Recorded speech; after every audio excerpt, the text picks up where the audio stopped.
or that even there was another possibility of approaching the situation will earn you more trust, more respect, more love from the person that you're communicating with.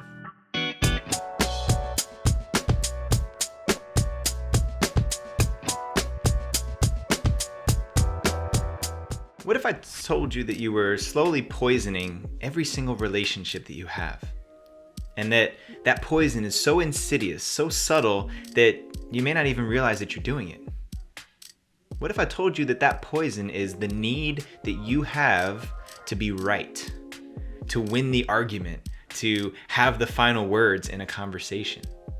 Let's be honest with ourselves for a second. I'll be the first one to step up. I definitely lean on my need to be right in conversations with my wife, in conversations with my children sometimes, in conversations with my friends and the men around me.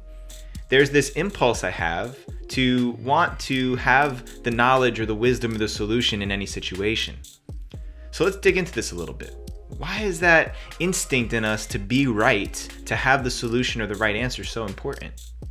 Well, first things first, if we have the right solution or the answer, that makes us valuable. Inherently, if I have the solution to any problem or any situation, the resolution to an argument, then that makes me valuable. Because as humans, we're always seeking resolutions to problems.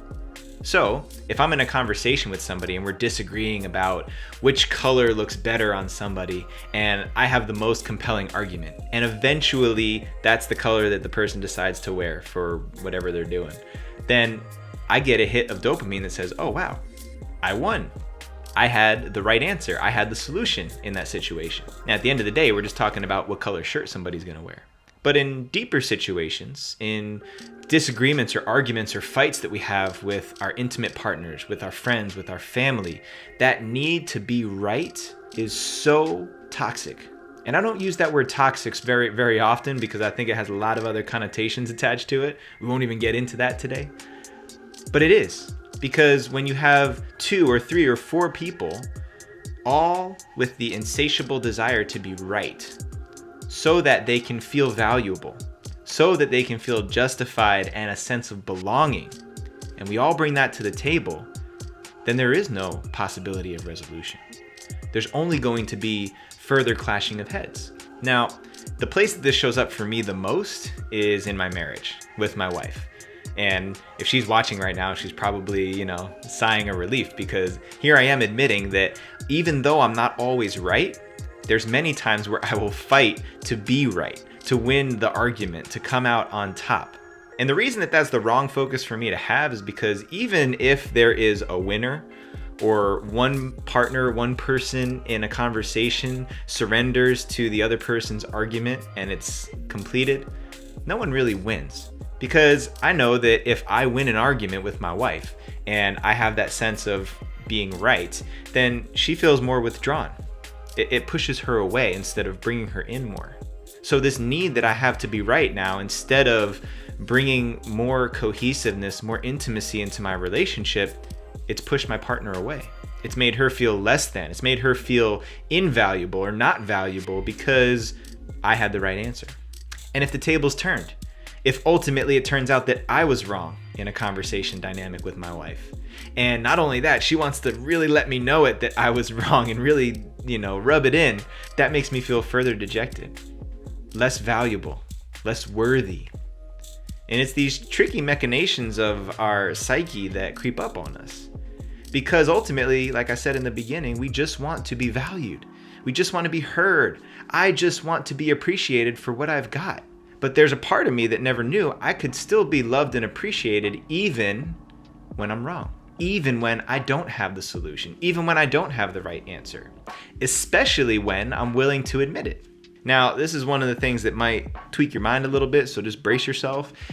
Admitting that you were wrong, or that even there was another possibility of approaching the situation, will earn you more trust, more respect, more love from the person that you're communicating with.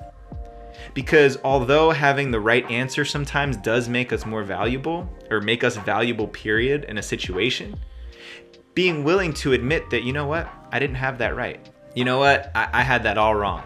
Or even though my idea might have worked out, I think your idea actually was the better solution and we should go with that. That brings people together. That invites people to lean in. And I know that it's hard because there's that sensitive, fragile little ego that we all have that needs to be right so that we can feel valuable, so that we can survive. But a man of integrity, a man of purpose, a man of confidence and direction doesn't always need to be right. Because a big part of leadership is humility. If I can be humble and objective and admit then that I don't always have the right answer and that I'm not always right or justified in my actions, if I can take ownership of that and restore trust by admitting it and correcting it with corrective action, that's going to earn me more respect, more love, more favor in the long run. Much better than winning an argument and creating more distance between me and my partner, or me and my parents, or me and my coworkers.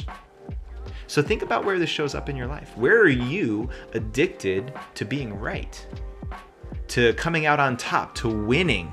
It's built into the fabric of our DNA. There's a part of us that knows in a lot of situations we have to win in order to survive.